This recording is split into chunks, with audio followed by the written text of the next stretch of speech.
আপনাদের চরম একটা তেতো সত্য কথা বলি, ব্যারিস্টার রুমিন ফারহানা এতক্ষণে তিনি জেলখানায় অবস্থান করতেন। ফরচুনেটলি অর আনফরচুনেটলি তিনি যদি আমেরিকার নাগরিক হতেন এবং এই মুহূর্তে তিনি যদি আমেরিকাতে অবস্থান করতেন, তাহলে তিনি এতক্ষণে জেলখানায় অবস্থান করতেন।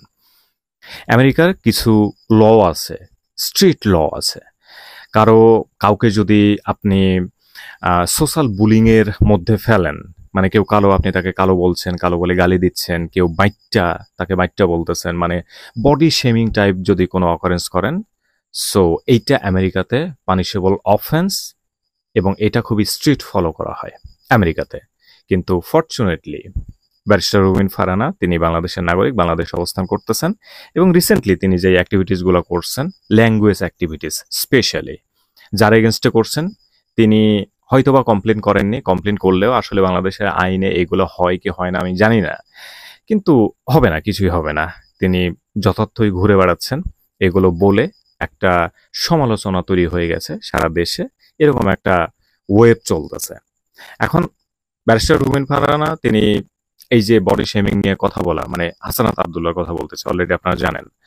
হাসানাত আব্দুল্লাহ তিনি তার এগেনস্টে কমপ্লেন করবেন, তিনি জেলখানায় যাবেন, এই সমস্ত ব্যাপার নিয়ে কথা বলতে আসেনি।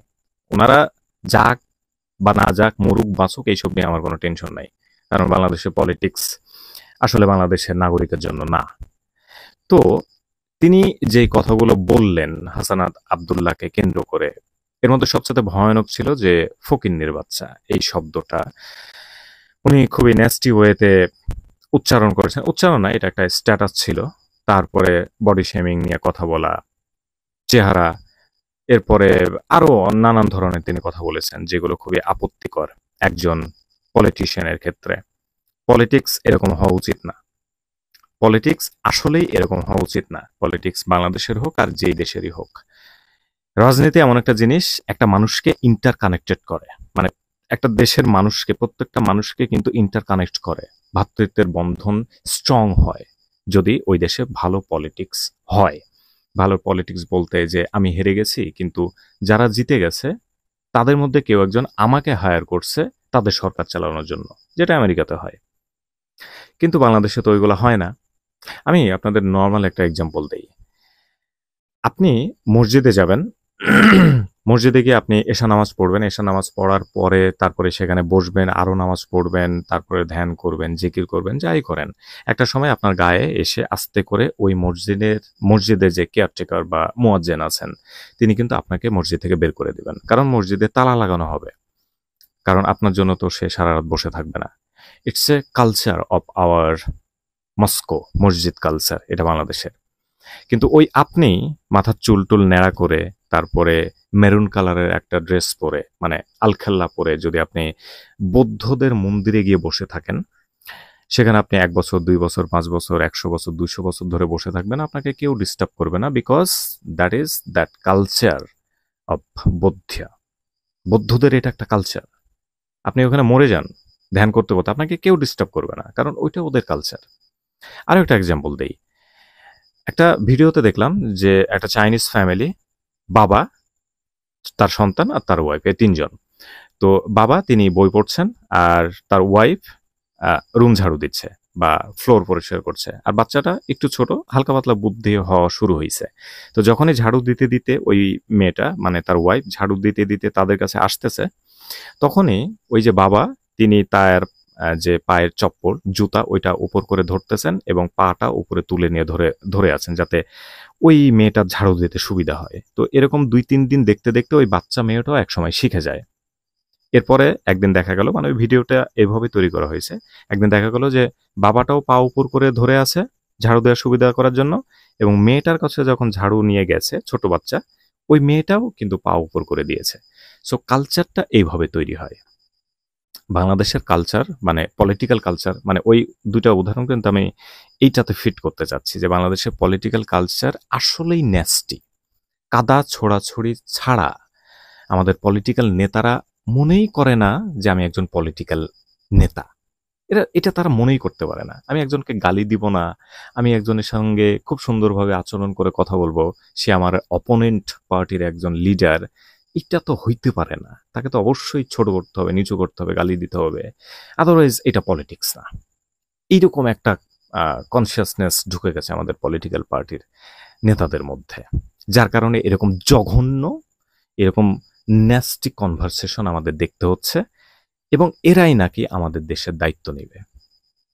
এরা আমাদের দেশের দায়িত্ব নেবে যে এখানে তো গালি টাইপ কোনো কিছু বলেনি একজন আরেকজনকে, কিন্তু যেভাবে বডি শেমিং করা হয়েছে, যেভাবে নিচু করে দেখানো হয়েছে, একটু এগেইনস্টে কথা বলার কারণে, তো জনগণের যে প্রত্যাশা ওইগুলা যখন পূরণ করতে পারবে না, জনগণ তো আরো বেশি উচ্চস্বরে গালি দিবে। তখন কি জনগণকেও আসলে ফকিন্নির বাচ্চা, কুত্তার বাচ্চা এভাবে গালি দিবে রুমিন ফারহানার মতো যত সব পলিটিক্যাল পার্টি আছে বাংলাদেশের জনগণকে ইন ফিউচার? পরিস্থিতি তো ওই দিকেই যাচ্ছে। কারণ গালি দিয়েছে, এইটার কোনো প্রতিবাদ নাই, এটার কোনো কিচ্ছু নাই, as a simple normal behaviour হিসেবে এটা মেনটেন করা হচ্ছে। এবং নতুন একটা মজমা বসছে এটা নিয়ে, টকশো মজমা বসছে। আপনি এটা বললেন, আপনি কেন প্রতিবাদ করলেন না? হাসানাত আব্দুল্লাহ এখন হিরো হয়ে গেছে।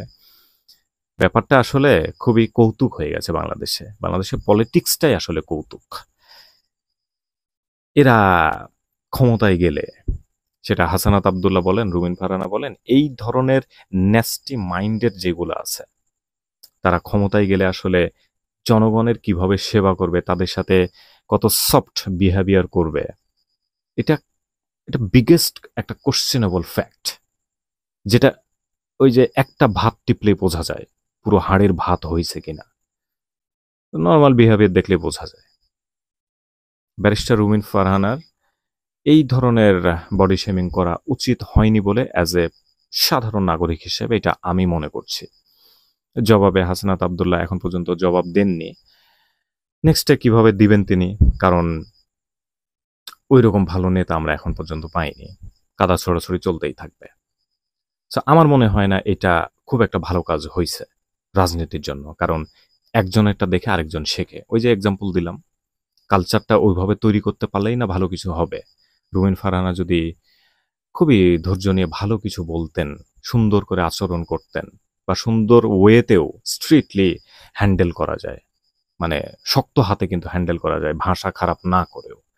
এবং উনি টকশোতে এত ভয়ঙ্কর ভয়ঙ্কর কথা বলেছেন, কেউ তাকে আজ পর্যন্ত খারাপ কিছু বলতে পারেনি, এত শক্ত এতে কথা বলেছেন। কিন্তু কাউকে ফকিন্নির বাচ্চা বলাটা অ্যাজ এ নাগরিক হিসেবে এইটা মানানযোগ্য না, এটা সমীচীন না ফ্রম পলিটিক্যাল লিডার। সো আপনার কি মতামত আপনি জানাতে পারেন, ব্যাপারটাকে আপনি কিভাবে দেখছেন? বাংলাদেশের পলিটিক্সের ফিউচারের জন্য এই ধরনের বিহেভিয়ারকে আপনি কিভাবে দেখছেন? ডেফিনেটলি কমেন্ট বক্সে জানাবেন। অ্যান্ড অবশ্যই আমার চ্যানেলটাকে সাপোর্ট করতে হবে, এই সাপোর্টটা আমি চেয়ে নিচ্ছি। সাবস্ক্রাইব করতে হবে, লাইক অবশ্যই করবেন, যাতে আমি একটু ইন্সপায়ার্ড হই আরও নতুন নতুন ফ্যাক্ট অ্যানালাইসিসের জন্য। দেখা হচ্ছে নেক্সট ভিডিওতে। খোদা হাফেজ।